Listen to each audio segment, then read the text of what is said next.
on va rebondir là-dessus, parce que c'est un peu la suite de notre discussion. Bon. Déjà, on parlait tout à l'heure de méthode de travail. Première méthode de travail, distinguer les 3 astrologies. Deuxième méthode de travail, distinguer les astrologies rotationnelles, quotidiennes, et l'astrologie cyclique. Parce que l'astrologie rotationnelle, elle peut prendre n'importe quoi. Comme a dit Eke tout à l'heure, Pluton ou la Lune, c'est pareil. Bon. Donc c'est tout à fait notre démarche. Et moi je le dis, l'astrologie rotationnelle, c'est une astrologie très primitive, qui a peut-être pu être utilisée bien avant l'autre astrologie. Parce qu'elle n'exige aucune connaissance des cycles planétaires, l'astrologie rotationnelle. Pas besoin de savoir si Jupiter est plus rapide que Mercure. Et le fait est que vous parlez je veux bien que vous avez, par l'archéologie des textes, vous avez retrouvé un système plus ancien, mais le fait est que la majorité des astrologues ont quand même des systèmes communs que ça vaut le coup d'exposer, comme justement le système des transits, mais pas que. On peut exposer toutes les techniques astrologiques qui n'ont jamais été créées et en parler de manière neutre. Et c'est ça qui est acceptable de manière, pour le milieu universitaire. Et d'ailleurs, je pense qu'il est possible de tester la technique astrologique présentée sur soi-même, juste pour en avoir une meilleure compréhension, mais sans pour autant croire qu'elle fonctionne. Vous vous exprimez pas très clairement, je suis désolé de vous le dire. Bon, Bon, non, mais c'est pas clair.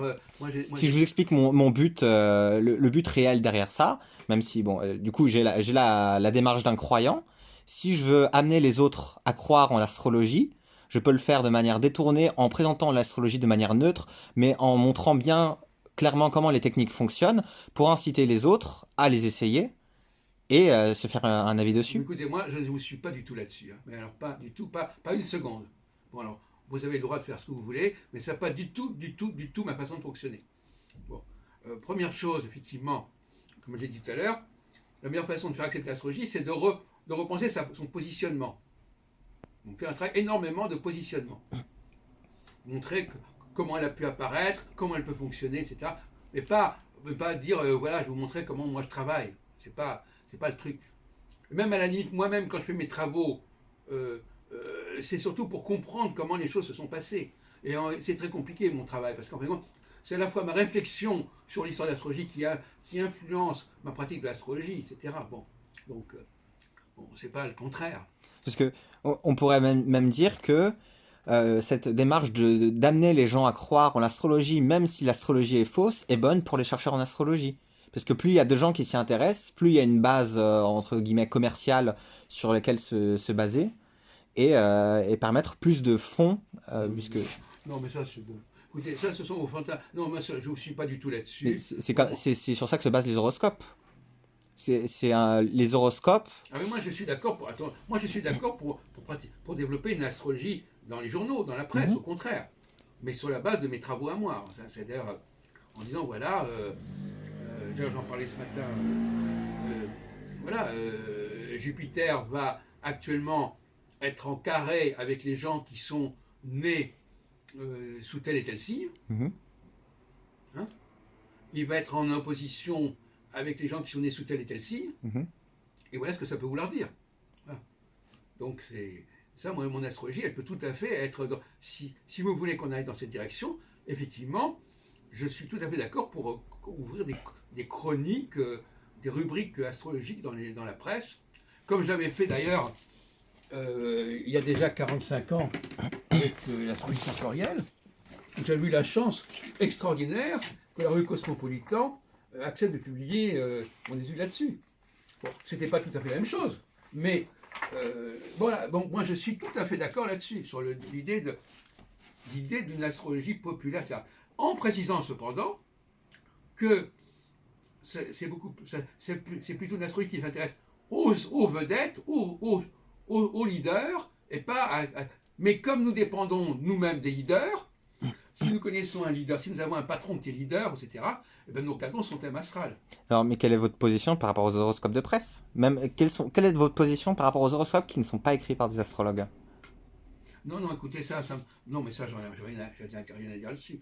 Moi, je ne suis pas pour une stratégie brouillonne en disant, de toute façon, du moment qu'on en parle, etc. Non, je dis que, pour moi, les horoscopes de presse ont été créés, si on comprend exactement comment ils fonctionnent, c'est très clair. On prend le soleil, hein, on prend le soleil comme point de départ, et on fait ce qu'on appelle les maisons solaires. Mhm. Bon, au lieu que ce soit l'ascendant, c'est les maisons solaires. Oui. Très bien. Voilà. Et donc le soleil, le degré solaire est la base du système. Voilà. Maintenant, on regarde les aspects que les planètes font avec ce degré solaire. Tant qu'on c'est pas la peine de s'intéresser aux maisons, mais les aspects qui sont entre les planètes qui transitent ce degré solaire, pas forcément en conjonction, mais qui transitent en aspect degré solaire, voilà. Mais pourquoi vous voulez pas parler des horoscopes, justement, qui ne sont pas écrits par des astrologues? Parce que c'est une question intéressante. Mais Serge On Brett-Morel, peut parler de tout ce que vous voulez, mais je vois pas très bien l'intérêt d'en parler. Serge Brett-Morel en parle justement parce que lui apparemment il était déjà contre quand il était astrologue et maintenant qu'il est plus astrologue, il est encore contre parce que pour lui ça amène des croyants vers l'astrologie. Il prend d'ailleurs l'exemple de Christine Haas. Elle nous dit comment elle est venue à l'astrologie, c'est en lisant son horoscope dans Elle. Même Madame Fuseau-Brèche, enfin bon, peu importe. Mais Et c'est oui, une question importante puisque il semble de fait que les horoscopes, même pas écrits par des astrologues, ramènent oui, des gens vers l'astrologie. oui. Enfin, Donc, c'est pas réellement notre sujet de conversation de ramener les gens vers l'astrologie. Ça n'a pas été le cœur de notre discussion. Bon, oui, mais il y a la que question vous, de ça vous l'astrologie dans la intéresse. société est importante puisque Bon. En tout cas, ce que je dis, en tout cas, moi je dis, c'est plus sain de regarder son horoscope que d'aller regarder son thème natal. C'est déjà un degré plus sain, mhm, paradoxalement. Parce que, d'ailleurs, premièrement, la personne sait qu'elle n'est pas toute seule. Elle est du lion, je sais pas. Bon, ben, c'est pas. Elle se croit pas. Bon, on échappe à l'astrologie. L'horoscope échappe à l'astrologie individuelle, paradoxalement. Et qu'elle, lui, il est dans l'astrologie individuelle. mhm. L'horoscope, elle casse cette astrologie individuelle. Donc, ça, c'est un très bon point. Même si, effectivement, c'était fait de façon complètement. De la psycho. Parce que moi, je me suis. Par exemple, il y a quelques années, je faisais ça, ce que j'appelais à créer la cosmos-thérapie. Mhm. On peut très bien euh, utiliser des descriptions sociologiquement et psychologiquement viables, qui n'ont rien à voir avec l'astrologie, et puis les utiliser. Et ça ne sera pas forcément mauvais. Et au contraire, puisque ça passera par le biais d'une forme de langage qui est apprécié par les lecteurs. Ce que Et j'appelle la différence entre information et communication. Je n'informe pas, mais je communique. est-ce que dans cette cosmothérapie, quelle est la vision que vous aviez à Vous n'avez l'époque pas lu mon bouquin là-dessus, vous l'avez emprunté. Je l'ai, mais Oui. je l'ai pas encore. Quelle est votre vision là-dessus? Est-ce que il faut, parce que de toute façon le consulter, il Ça, c'est croit. encore un truc que j'avais fait à une époque. Mhm. Je suis pas, c'est plus tout à fait ma position actuelle. Hein. Et Mais ça fait partie des choses que je peux continuer à accepter. C'est comme ce que j'ai écrit dans l'histoire de l'astrologie en 86 ou dans la cosmothérapie en 93. Ce sont des notions qui me paraissent intéressantes, mais que je ne partage plus actuellement véritablement. Du coup, la question c'est, si jamais vous devez faire une cosmothérapie vous-même, quelle serait votre position là-dessus? Est-ce que vous essaieriez d'expliquer aux consultants les techniques que vous utilisez, ou est-ce que vous avez plus intérêt au contraire à brouiller ça, à montrer que... Je crois que vous parliez de faire exprès de sortir le livre d'éphémérides devant le consultant pour Ouais. aller chercher les listes de chiffres, c'est un peu pour lui mettre plein la vue. Le bon astrologue, c'est celui qui est capable de faire passer un discours en le présentant sous la forme astrologique. C'est-à-dire en disant, par exemple, je prends le thème de la personne, je pense telle et telle chose de la personne, je dis, oui, mais parce que vous avez ceci dans votre thème.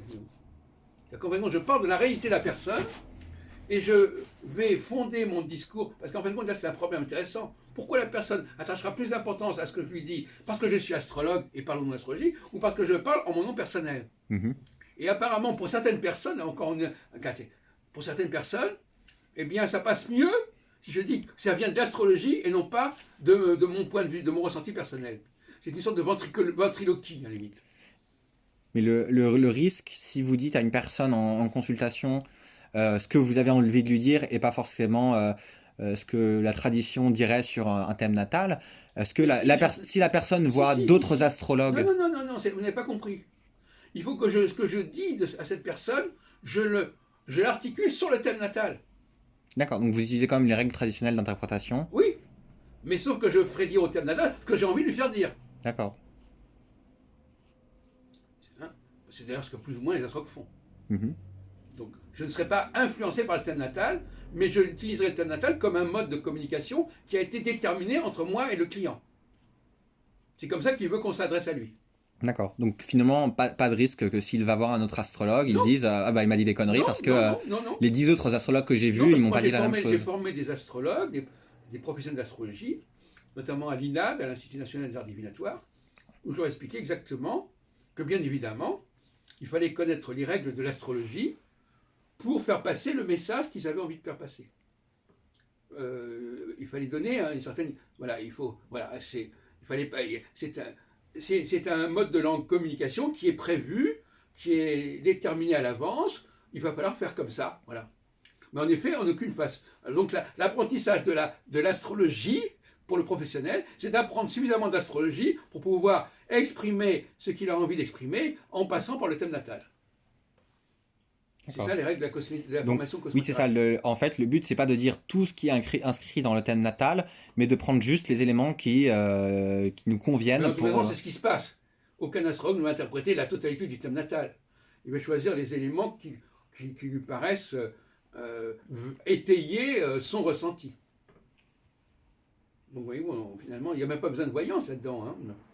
Du moment que vous dites des choses, il vaut mieux, si vous voulez, il faut gagner sur les deux tableaux. Un, vous utilisez le langage astrologique, et deux, vous dites des trucs qui sont du bon sens, de ce que vous ressentez, etc. Donc vous risquez, vous allez vous planter ni au regard de l'astrologie, ni au regard de la psychologie. Par contre, si vous utilisez uniquement le thème natal, vous allez dire des choses qui sont peut-être complètement délirantes, que vous auriez pu éviter de dire. Et en plus, mon cher Dominique, la formation angélique est beaucoup plus rapide. Parce que moi, j'ai toujours milité là-dessus.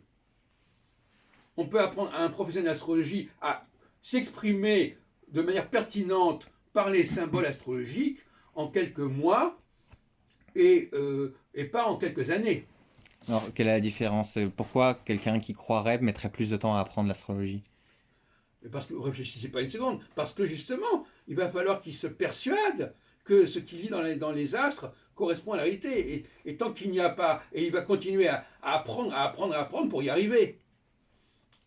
D'accord. Et donc c'est un puits sans fond. Alors que là, on lui demande simplement d'arriver à parler le langage astrologique.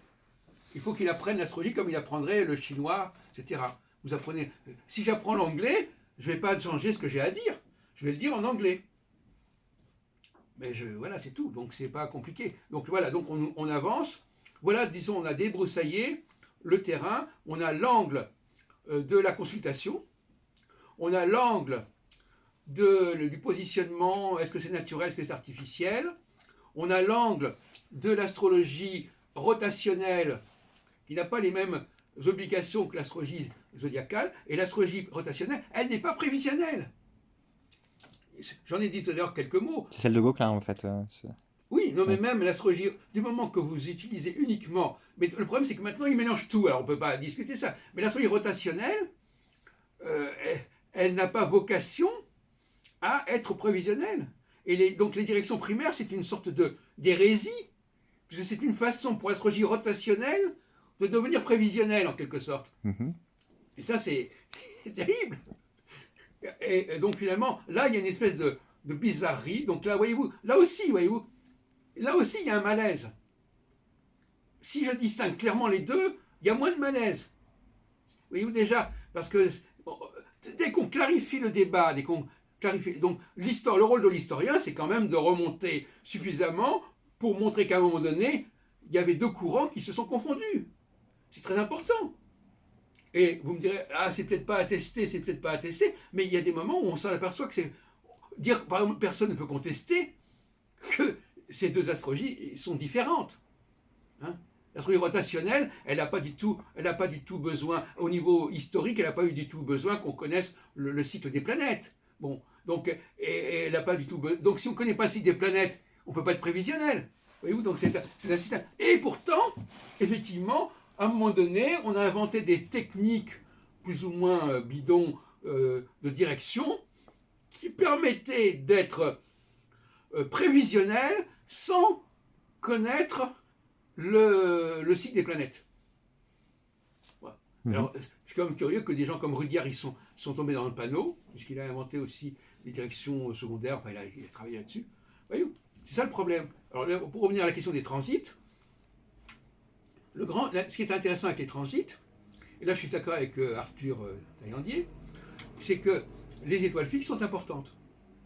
Les étoiles fixes, parce que là aussi c'est intéressant. Pour quelqu'un qui est voué à l'astronomie pure et dure, il va dire « Ah mais moi je ne prends pas les étoiles fixes, parce que les étoiles fixes n'appartiennent pas au système solaire. » Alors là vous avez aussi là toute une catégorie qui est... Alors non seulement ils sont nature, non seulement ces astrologues-là, ils sont pour la nature, mais ils veulent quand même pas qu'on utilise les étoiles fixes, parce que les étoiles fixes n'appartiennent pas au même plan. C'est ce que l'astrologie conditionnaliste, ça? Par exemple, mais pas que, c'est pas que. Mais je veux dire par là que, vous voyez, leur conception de la nature, elle s'arrête là. Alors que si on est dans le visuel, il n'y a aucun problème. Je vois une étoile, je vois une planète, j'en ai rien à faire de savoir si elle est plus éloignée, moins éloignée. Parce que c'est un système purement conventionnel. C'est une pratique conventionnelle. Et le grand reproche que m'a fait Patrice Guinard, et d'autres personnes d'ailleurs, qui m'ont dit, vous réduisez l'astrologie à une convention. Et ça les gênait. De dire que c'est une convention, voilà, on voit des choses, c'est un livre ouvert, on voit les choses, on voit les planètes, on voit la planète qui se rapproche de l'étoile, etc. Ben, dire que l'astrologie est une convention, c'est de l'anti-astrologie. C'est du scepticisme, un peu. Non. Si on admet que les hommes, cette convention...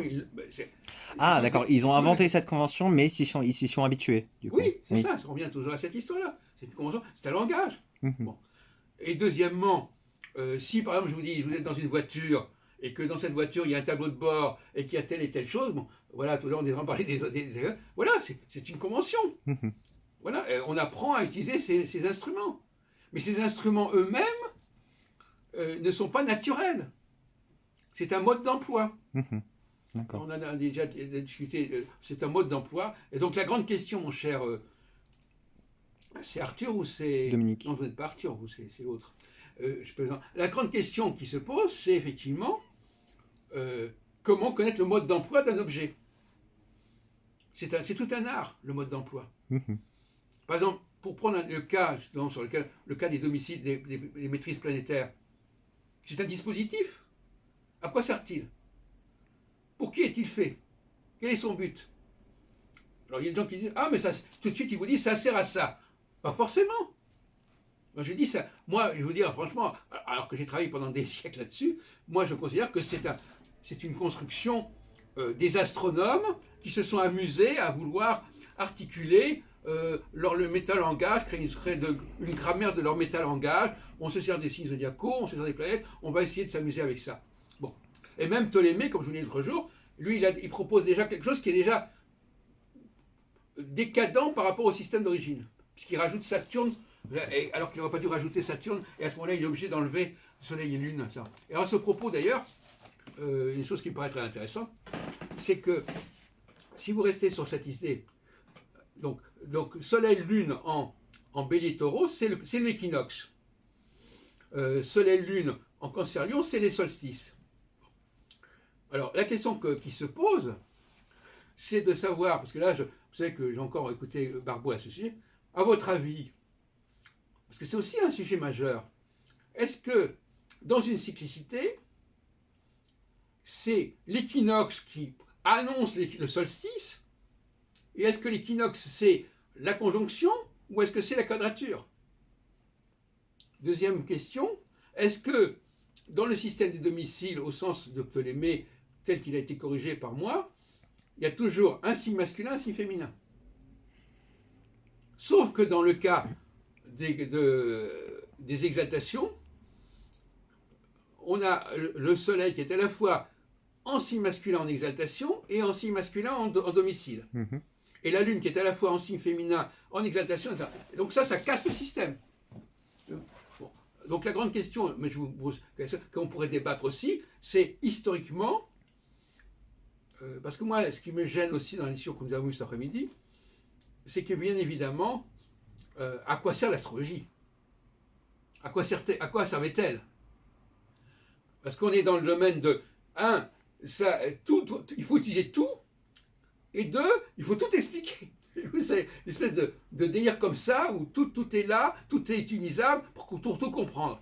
C'est le délire de Monsieur Eke, par exemple. On pourrait avoir une thèse sceptique en disant que la mythologie qui a été créée autour de l'astronomie sert en fait à faire accepter l'astronomie et à continuer à la perpétuer parce que les gens ils se préfèrent s'intéresser à la magie plutôt que à la science dure. Non, mais ce qu'on peut dire effectivement, pour aller un petit peu dans notre sens, peut-être pas tout à fait, c'est que l'astrologie, en fin de compte, est utile à l'astronomie quelque part. Parce qu'elle donne une légitimité à l'astronomie.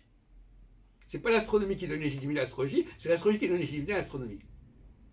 Parce que l'astrologie nous parle de l'être humain, de la vie de la société, et donc quelque part, montrer que les planètes servent à quelque chose, c'est, vous comprenez, je veux dire que c'est l'astrologie qui valide l'astronomie sur le plan philosophique, et pas le contraire. Donc effectivement, les astronomes avaient tout intérêt à persuader les astrologues que toutes les planètes qu'ils utilisaient, elles avaient un sens en astrologie. C'est ce que j'appelle le contrat social, le contrat entre astrologue et astronome.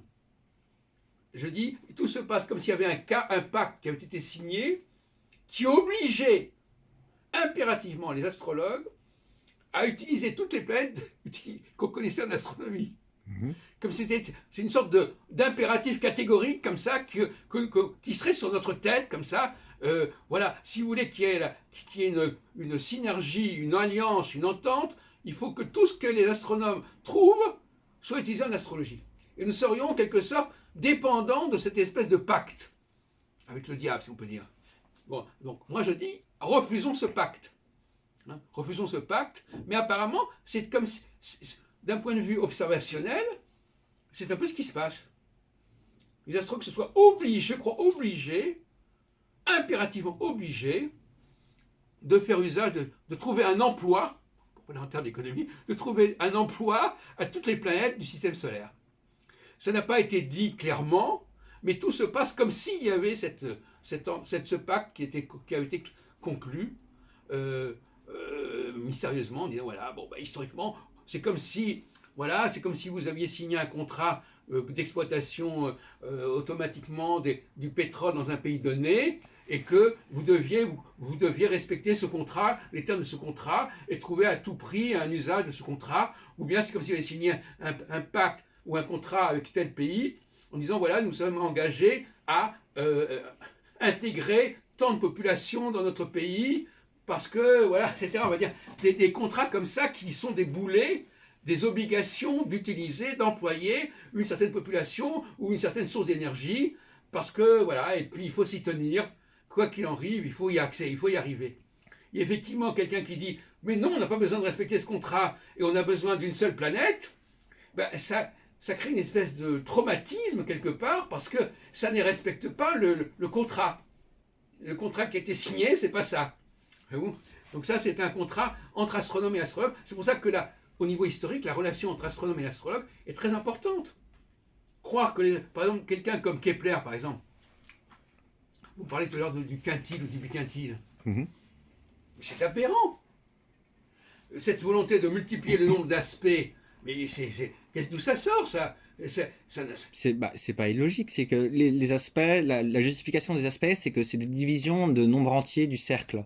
Oui, je donc sais. si Alors, on si accepte par 5, on a les 72 degrés. Voilà, c'est ça. D'accord, mais enfin, il se trouve que malgré tout, la multiplication des aspects, c'est quand même un problème. La multiplication des planètes est un problème, mais la multiplication des aspects est aussi un problème. Parce que plus vous avez d'aspects, plus vous aurez de connexions, et d'autre part, il faudrait quand même mieux s'en tenir à un nombre limité d'aspects, parce que plus vous multipliez... Alors la question est de savoir quel est le rôle des aspects. Si les aspects structurent le cycle, puisque c'est les aspects au sein d'un cycle, entre deux facteurs, plus vous avez d'aspects, plus vous avez de subdivisions du cycle. Et à un moment donné, alors on va retrouver le même problème, ces subdivisions, on ne sait pas quoi en faire. On ne sait pas quoi en faire, on va inventer que, oui, alors il y a aussi quelque chose qui doit se produire, parce que, vous comprenez, ça va créer encore une fois une sorte de surenchère par rapport à l'utilisation de ces phases qui sont créées par les aspects. Je suis pas d'accord, parce que vous semblez penser que si on rajoute des éléments, forcément on va plus se perdre parce qu'il y a plus de choses. Mais comme je vous l'ai dit tout à l'heure, si on rajoute plus de choses, ça inclut aussi l'idée d'établir une plus grande hiérarchie entre les différents aspects, par exemple. Comme vous dites que pour vous, Oui, vous avez déjà développé. Oui. le premier carré, c'est la base du cycle. Donc c'est bien que... Non, le premier et le deuxième. d'accord, et le premier et le deuxième Non, il y a sont... deux hémicycles, donc il Oui, n'y a c'est pas ça, de premier et parce qu'il y a deux deuxième carré. phases. C'est la base du cycle. Donc c'est déjà que chez vous, il y a une hiérarchie entre la phase A et la phase B. Ah, mais je vous ai posé toi. J'ai dit que le débat était là. Le débat était, faut-il, comme Barbeau, croire que c'est la conjonction qui est, ou l'opposition, enfin lui en plus c'est encore plus compliqué parce que l'opposition il n'arrive pas à la gérer. Mhm. Dans son système d'indice cyclique, l'opposition En théorie, c'est le meilleur, il ne oui. sait pas où il en est avec l'opposition. Il met l'opposition au même plan. Il dit d'un côté il y a la conjonction, d'un côté il y a le reste, l'opposition compris. Bon, c'est une erreur. Donc déjà, voyez-vous, pour revenir à ça, déjà c'est une erreur méthodologique majeure. Bon, l'opposition et la conjonction, ça doit être le même principe, c'est-à-dire que c'est le principe solsticial. Et les quadratures, c'est le principe équinoxial. Donc ça, il n'a même pas compris ça. Et il n'a même pas compris que, à partir du moment où il disait ça, ça devenait cohérent. En période équinoxiale, c'est-à-dire quand la courbe est montante, eh ben, il ne se passe rien de très important. Les choses sont en recherche, si on peut dire. Et en fait, elles prennent tournure. Voilà. Et il n'a pas compris ça. Si je fais le parallèle avec les signes, il y a l'axe Cancer-Lion et l'axe Bélier-Taureau. Et donc leurs opposés, c'est quoi? C'est Sagittaire-Capricorne, non, Capricorne-Verseau et Oui, Balance-Scorpion. oui. Mais il y a quatre autres signes qui restent. C'est-à-dire il y a entre guillemets des signes qui sont hiérarchiquement moins importants, tous les signes mutables, par rapport à ces 8 autres signes, puisqu'ils sont la marque d'une angularité. Est-ce que c'est pas la même chose dans les aspects où il y a si vous voulez, les 4 aspects les plus importants, conjonction, carré, opposition, carré x 2, mais il y a la série des autres aspects qui vont être hiérarchiquement moins importants, mais ça ne veut pas dire qu'ils n'ont pas une action Oui, en mais eux-mêmes. non, mais si vous voulez, vous préférez faire compliqué que faire simple. Je veux dire que c'est contre-productif ce que vous dites. Non, je donne Il une vaut mieux s'en tenir méthodologie. à des choses simples, bon, qu'on puisse éventuellement affiner, bon, pourquoi pas, mais c'est pas le but de la chose. C'est pas que juste que je rajoute des éléments, mais en plus je donne la clé, la méthodologie pour pouvoir analyser ça. Si je dis avant on utilisait juste carré, conjonction, opposition, ça veut pas dire que je ne peux pas intégrer plus d'aspects, mais que parce que c'est les autres qu'on utilise principalement, ils gardent leur fonction. Ce que vous ne comprenez pas, monsieur Trochet, ce que vous ne comprenez pas, c'est qu'à partir du moment. Alors, écoutez, alors déjà, on vient de dire à l'instant que c'est pas si facile déjà de travailler sur un plan binaire, de distinguer la phase A et la phase B. Je vous assure que c'est pas si facile que ça. Bon. Bon. Maintenant, il est évident que l'astrologue, chaque fois qu'il se trouve en face de ce genre de problème, qu'est-ce que je vais donner comme signification à tel aspect? Qu'est-ce que je vais donner comme signification à telle planète, etc. Bon, il va se casser la tête pour trouver quelque chose. Par exemple, quand on a trouvé une nouvelle planète, qu'est-ce que je vais donner à Uranus? Qu'est-ce que je vais donner à Neptune? Qu'est-ce que je vais donner à l'aspect, machin, et trucs, etc. Vous leur donnez du grain à moudre, effectivement. Mais, à un moment donné, vous apercevez que qu'on est dans une sorte d'inflation. On va être obligé d'inventer des concepts pour pouvoir employer ces aspects, ou pour employer ces phases, ou pour employer ces planètes. Et on va employer des aspects, des trucs qui vont peser, qui vont plomber le système, qui vont plomber la transparence des choses. Donc finalement, le mieux est l'ennemi du bien, comme vous dites. Voilà, le mieux est l'ennemi du bien. Donc finalement, moi, je vous assure que moi qui suis un chercheur depuis très longtemps, je peux vous assurer que plus un système est simple, bon, par exemple, moi je suis désolé, moi je trouve que mon système binaire, il est très commode, et que je vois aucun intérêt à le complexifier, aucun intérêt. Si ce n'est que,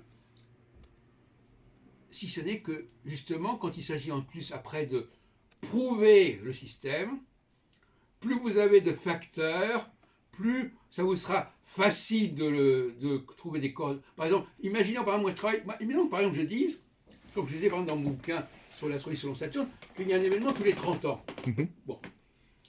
Là, je prends des risques. Paradoxalement, je prends des risques. Oui. Bon. Mais si je dis qu'il y a un événement majeur tous les 6 ans, ça aussi, je prends des risques. Oui. Maintenant, si je dis qu'il y a des événements tous les ans, ou tous les 6 mois, ou tous les jours, je prends moins de risques. Parce qu'il y aura toujours quelque chose qui va correspondre. Le fait de laisser des marges importantes, c'est déjà ce qu'on appellerait, que Popper appelle la falsifiabilité. Je laisse la possibilité. On sait qu'avec le système budgétaire, je ne vais pas sortir de mon chapeau une configuration X, une configuration Y. Et Donc finalement, au niveau de la légitimité épistémologique, plus j'ai de facteurs, moins je suis crédible. parce que j'avais une petite discussion avec Serge Brett-Morel, je lui montrais que ce qui est visible, ce qui est visible dans les cartes, c'est la conjonction Uranus-Neptune et Saturne en 1991, et là actuellement la conjonction Saturne-Jupiter-Pluton. Et est-ce qu'on ne pourrait pas dire que les deux événements, la chute de l'URSS et la pandémie mondiale, sont les deux événements les plus marquants de ces 50 dernières années? Alors, bon, là vous nous engagez dans un autre sujet, qui est le problème des rapports entre astrologie et histoire. Je suis très récalcitrant devant ce genre de recherche. Parce que même quand je fais mon bouquin, mon petit bascule astrologie Saturne, au fond, c'était répétitif, voyez-vous. Il y a un même type d'événement qui va se reproduire sur plusieurs fois. Mhm. Ce n'est pas des événements uniques. Là, vous êtes en train de parler d'événements majeurs. Déjà, c'est un problème. Il vaut mieux... Alors le paradoxe, c'est que là, je suis pour la répétition. Mais la répétition, non pas avec plusieurs facteurs différents, mais la répétition avec les mêmes facteurs. Le même facteur qui revient, ça me paraît impressionnant. Quand on peut dire que tel... Bon, je ne suis pas spécialement fier de ma prévision pour 95, mais enfin, quand même, elle est quand même assez remarquable. Je pense qu'on n'en a pas assez parlé. Mhm. Parce que c'est quand même parmi les réussites prévisionnelles de la deuxième moitié du XXe siècle. À mon avis, si on devait faire le bilan des gens qui ont fait les prévisions les plus remarquables pour la deuxième moitié du XXe et même pour le XXe siècle, à mon avis, la mienne en fait partie. Je dis ça très franchement. Or, les moyens utilisés, c'est très simple, voilà. Bon. Je faisais cette remarque juste parce qu'il y avait 30 ans d'écart entre 91 et 2020. Mais c'est juste que je me souviens que Brett Morel m'avait répondu que j'avais deux événements, enfin je sais pas, il me disait sur le ton de la rigolade que j'avais deux événements majeurs, mais que sur 30 ans, deux événements majeurs ne sont pas si majeurs que ça.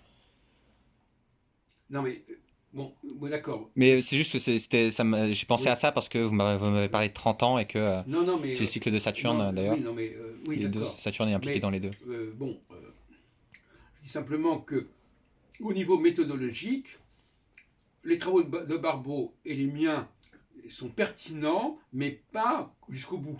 Ils sont pertinents au niveau de la méthode. Mhm. C'est-à-dire que, bon, et d'ailleurs j'écoutais l'autre jour Barbeau hier dans ses fameuses vidéos, il présentait son indice cyclique, mais il se garde bien de ce qui... Alors il prend son indice cyclique en parlant a posteriori. C'est qui est amusant. Il dit oui, parce que quand il a élaboré son indice cyclique, il y avait déjà les deux guerres mondiales. Donc il dit simplement, ah, mais ça correspond aux guerres mondiales. Bon, mais après, il se garde bien de dire si ça a marché par la suite. Hein.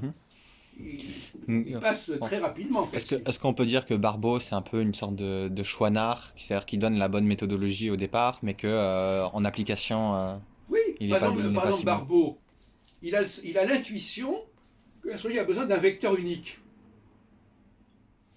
Il invente ce vecteur unique, non pas en choisissant une planète, mais en combinant 5. C'est une solution. C'est-à-dire que sur le plan structurel, il y a effectivement une courbe unique. Mais il le fait avec des moyens qui sont complètement délirants. Mélanger un peu de Jupiter, un peu de Saturne, un peu Uranus, Neptune, Pluton, pour arriver à ce vecteur unique. Il est tout content d'avoir fait ça. Mais au lieu de trancher le nœud gordien en disant, voilà, bon, ben, il y a telle planète qui est importante, mais le problème, alors on revient à notre question qui se pose, le problème, c'est que Barbeau, alors entre parenthèses, j'écoutais l'autre jour, hier, il parlait de le passage d'Uranus en Sagittaire. Mhm. Pourtant, je vous avais dit l'autre jour que... Son astrologie mondiale au zodiaque, ouais. Mais avec Barbeau, tout est possible. Donc lui, il nous explique que la délocalisation, la dématérialisation, c'est l'Uranus en Sagittaire, quand il passait en Sagittaire dans les années 80. Donc, c'est pour vous dire que, bon, hein, il joue sur plusieurs C'est vrai tableaux. que ça peut poser la question, puisque délocalisation pour les Occidentaux, ça signifie arriver des machines pour les pays du tiers-monde qui sont concernés, quoi. La localisation, ça veut dire que le Sagittaire, comme on sait, il va vers l'étranger, il va vers les... Donc, Oui, mais ce que je veux dire, c'est que c'est une vision qui est occidentalo-centrée, ou juste même oui, pas oui, occidentalo-centrée, c'est que ça correspond à la oui, France, aux oui, États-Unis, bah, évidemment. mais je sais pas, pour la Oui, Slovaquie qui reçoit les oui, machines, bah oui. bah pour eux, ça va pas vers l'étranger, Évidemment, ça va vers évidemment. chez eux. Non, mais je ne vais pas moi qui vais le défendre à ce niveau-là. Ce que je trouvais amusant, c'est de dire qu'il s'intéressait tout d'un coup. Quand ça l'arrange, ça l'intéresse au zodiaque, quand ça ne l'intéresse pas. Moi, non, mais le problème, c'était les transits. Barbeau refuse, et on va tomber dans ce problème de l'astrologie relativiste. Hein, et le fameux Méchané Mazal, etc., Méchané Macom, du Talmud, à savoir, parce que c'est la grande question qui se pose. L'astrologie, c'est le problème de la liberté. L'astrologie relativiste est une astrologie qui laisse de la liberté. Parce que le choix du leader, si je choisis un leader qui est en carré, dont l'étoile est en carré avec Jupiter, ou si elle est en conjonction, il n'aura pas le même comportement. Il Mhm. ne sera pas dans le même état. Oui, c'est ça, on peut influencer notre destin en choisissant le bon leader au bon moment. Voilà. Et donc ça veut dire qu'on ne peut pas faire de prévision à long terme. Mhm. On ne peut pas faire de prévision à 36 ans à l'avance. Si, on peut établir une Non, puisqu'on ne cycle. connaît pas le leader. Oui, mais on peut dire, bah, pour telle Non, période. on ne peut rien dire. Attendez, on ne peut rien dire. Vous avez des configurations astrales. Oui. Tant que vous n'avez pas un élément de référence qui est l'étoile du leader, vous ne savez pas comment fonctionne cette configuration astrale. Vous ne savez rien. C'est ça qui est intéressant au niveau, vous parlez de pacte. C'est un pacte. C'est que moi, exemple, vous savez, c'est l'histoire de, vous savez, pour la bombe atomique, etc. Il faut 2 clés. Il faut qu'il y ait 2 personnages qui aient des clés pour que ça déclenche. Il y a la clé d'en haut, les configurations astrales qui sont là, mais s'il n'y a pas quelqu'un qui a la clé d'en bas, ça ne va pas fonctionner. Ça va pas le système ne va pas démarrer. Donc le choix du leader, c'est absolument... S'il n'y a pas de leader, le système ne fonctionne pas. Si personne n'est capable de canaliser les énergies cosmiques, si on peut dire, enfin en tout cas n'est pas capable de réagir ou de lire ou de capter les signaux cosmiques, ça ne marche pas. Et c'est ça l'astrologie relativiste. Je ne sais pas si c'est ce qui était dans le bouquin que je vous ai passé tout à l'heure. L'astrologie relativiste, c'est de dire, au fond, le ciel, et ça c'est Barbeau, alors la question c'est pourquoi Barbeau n'a pas adopté cette théorie-là? Parce que lui, il est marqué par le communisme. Mhm. Et que le communisme ne veut pas valoriser, paradoxalement, qui est comme des cultes de la personnalité, mais le communisme dit il y a quelque chose qui est au-dessus des individus, au-dessus des gens, au-dessus des chefs, etc. Donc à ce moment-là, une astrologie sans leader, c'est une astrologie qui s'impose de toute façon, et le choix du leader est tout à fait secondaire. Ok. Bon, donc finalement, voilà, il est complètement secondaire, et donc, voilà, voilà. Et à tel point que lorsqu'il étudie Staline, il dit, c'est quand même assez comique, il dit, Staline, c'est le chef du communisme, le communisme est né sous une configuration Saturne-Neptune. La configuration Saturne-Neptune se représente, donc Staline est affecté.